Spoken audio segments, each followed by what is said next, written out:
하나님의 말씀은 마가복음 4장 38절 한 절 말씀입니다. 예수께서는 고물에서 베개를 베고 주무시더니 제자들이 깨우며 이르되 선생님이여 우리가 죽게 된 것을 돌보지 아니하시나이까.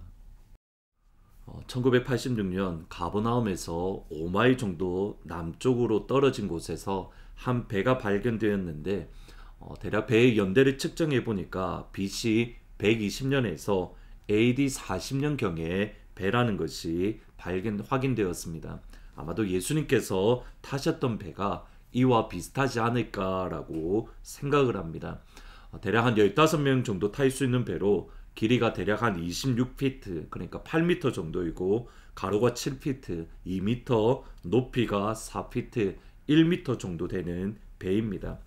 예수님의 제자들이 예수님을 배에 모셨고 예수님은 배 뒤편에서 베개를 베고 주무시고 계셨습니다. 4장 37절에 보시면 큰 광풍이 일어나며 물결이 배에 부딪혀 들어와 배에 가득하게 되었더라. 지금까지 제자들의 행동을 보면 어떠한 죄나 잘못한 부분들이 전혀 없어 보입니다. 34절에서 예수님의 천국 복음을 밤늦게까지 들었습니다. 그리고 35절에서 예수님께서 갈릴리 호수 건너편으로 가자라고 말씀을 하시고 36절에서 예수님의 말씀에 제자들은 예수님의 배 안으로 영접했습니다. 지금까지 제자들의 모습을 보면 예수님의 말씀에 전적으로 순종하고 있습니다.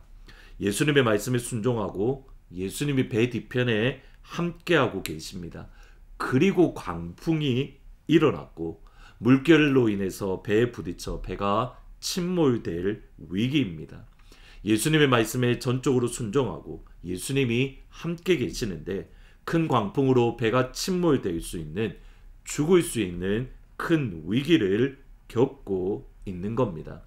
역대하 31장 20절에서 32장 1절을 연결해서 읽으면 흥미로운 말씀을 보게 됩니다. 히스기야가 온 유다에 이와 같이 행하며 그의 하나님 여호와 보시기에 선과 정의와 진실함으로 행하였으니 그가 행하는 모든 일 곧 하나님의 전에 수종드는 일이나 율법에나 계명이나 그의 하나님을 찾고 한 마음으로 행하여 형통하였더라.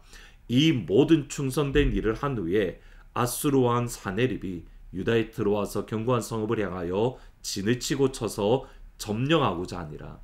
여러분, 이 세 구절 말씀을 연결해서 읽으면 사실 선뜻 우리의 마음으로 받아들이는 것이 쉽지 않습니다. 히스기야가 하나님을 찾고 한 마음으로 충성되게 신실히 되게 행했습니다. 하나님의 성전과 유월절을 굳게 지키는 일을 마쳤습니다. 어떠한 왕도 하지 못할 영광스러운 하나님 앞에 충성된 모습을 보입니다.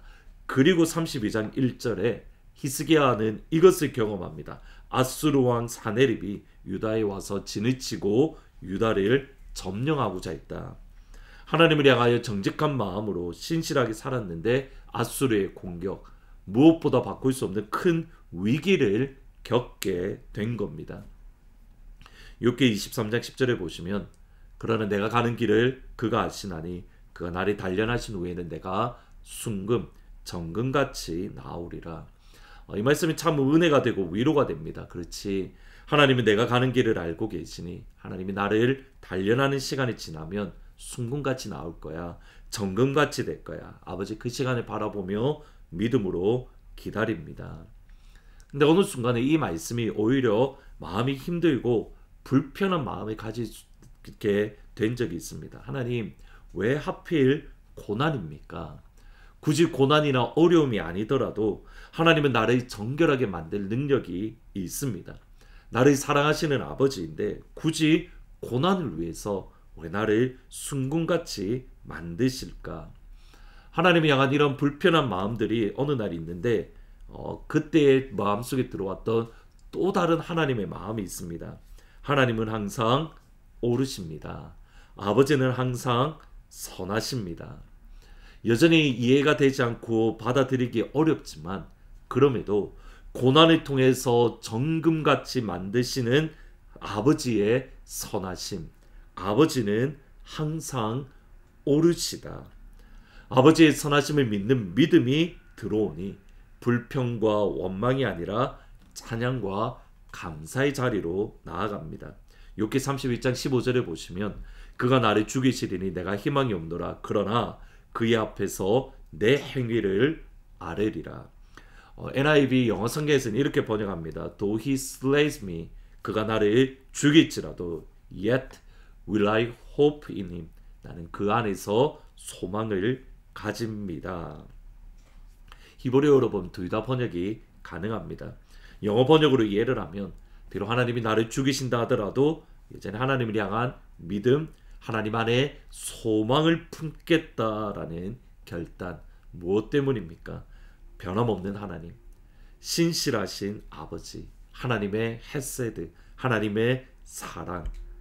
변하는 환경을 기준으로 변하지 않는 하나님을 이해하면 어렵습니다.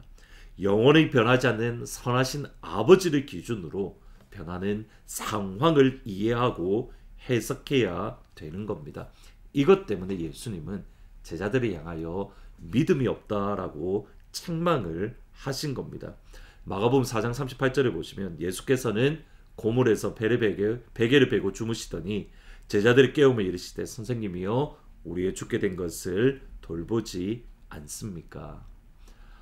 변하는 환경으로 인해서 선하신 예수님, 선하신 하나님을 이해하는 그 신앙의 모습을 보이고 있더라는 겁니다. 제자들이 잘했던 부분들이 있습니다. 위기의 상황에 예수님께 나아왔던 것. 비록 그들이 변하지 않는 예수님을 근거로 상황을 이해하지는 못했을지라도, 그래서 예수님께 믿음이 작은 자다라는 책망은 들었을지라도 그들의 칭찬받아야 될 부분은 위기의 상황 가운데에 예수님께 나아가는 모습들. 근데 이 말씀을 가만히 묵상하면서 머릿속에 떠올랐던 찬양이 있습니다. 너는 담장 너머로 뻗은 나무, 가지에 푸른 열매처럼 하나님의 귀한 축복이 삶에 가득할 거야. 너는 어떤 시련이 와도 능히 이겨낼 강한 팔이 있어. 전능하신 하나님이 언제나 너와 함께 하시니. 제자들에게 기대했던 예수님의 모습은 바로 이겁니다. 폭풍은 위험합니다. 그것으로 인해서 그들이 죽을 위기에 있습니다. 그러나 제자들은 그 폭풍을 이길 힘을 가지고 있습니다. 하나님이 이미 그들에게 허락해 주셨습니다. 저희들이 꼭 기억해야 될 것, 하나님이 이미 우리에게 강한 팔을 허락해 주셨습니다. 그 강한 팔로 우리에게 다가오는 폭풍을 넉넉히 이기는 그런 귀한 주의 성도들이 되기를 주님의 이름으로 축복합니다. 아멘. 기도하십니다. 하나님은 이미 우리에게 강한 팔을 주셨습니다. 어떤 시련도 이겨낼 능력의 팔을 주셨습니다. 그 능력의 팔로 우리에게 주어진 상황을 뛰어넘을 수 있는 사랑하는 모든 주의 성도들이 될 수 있도록 하나님 인도해 주옵소서. 상황과 환경, 어려움의 환경을 뛰어넘게 하시고 건강의 어려움을 뛰어넘게 하시고 우리에게 주어진 모든 것들을 뛰어넘어서 하나님이 원하시는 그 자리, 그곳, 저 천국을 날마다 나아가는 귀한 주의 성도들이 될 수 있도록 아버지 인도해 주세요. 예수님의 이름으로 기도합니다. 아멘. 하나님이 이미 강한 팔을 주셨습니다. 그 강한 팔로 오늘 하루도 승리하기를 주의 이름으로 축복합니다. 오늘 밤 8시에 월요 저녁 기도회가 있습니다. 많이 들어오셔서 함께 기도함으로 하나님의 은혜를 경험할 수 있기를 진심으로 축복합니다. 너는 담장 너머로 뻗은 나무, 가지에 푸른 열매처럼 하나님의 귀한 축복이 삶에 가득히 넘쳐날 거야. 너는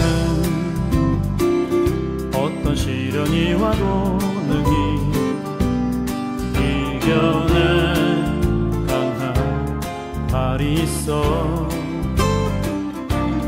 전능하신 하나님께서 너와 언제나 함께 하시니. 너는 하나님의 사랑,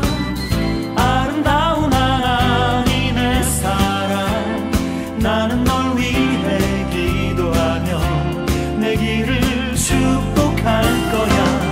너는 하나님의 선물, 사랑스러운 하나님의 열매, 주의 품에 꽃 피운 나무가 되어줘.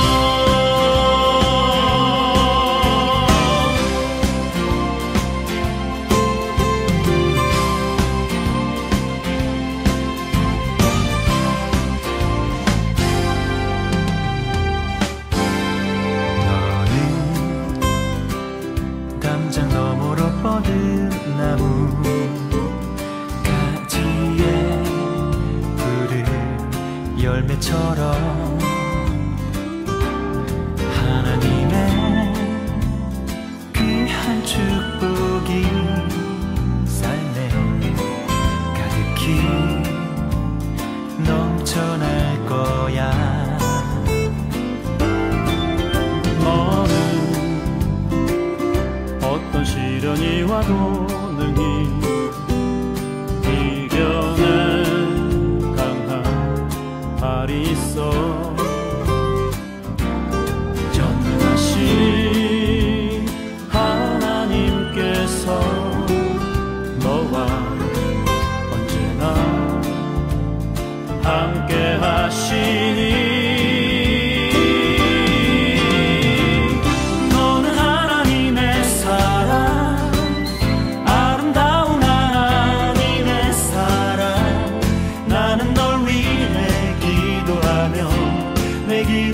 축복할 거야.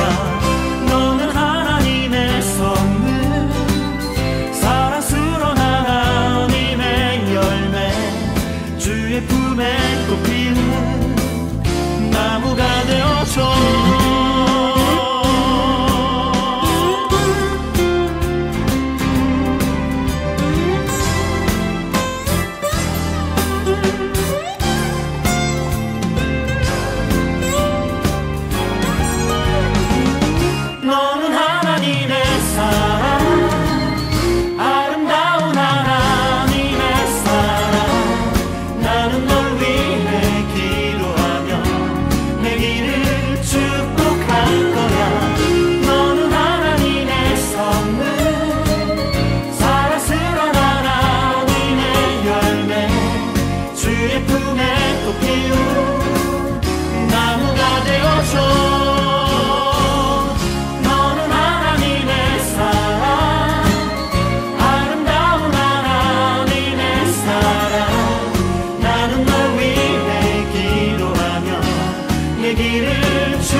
주의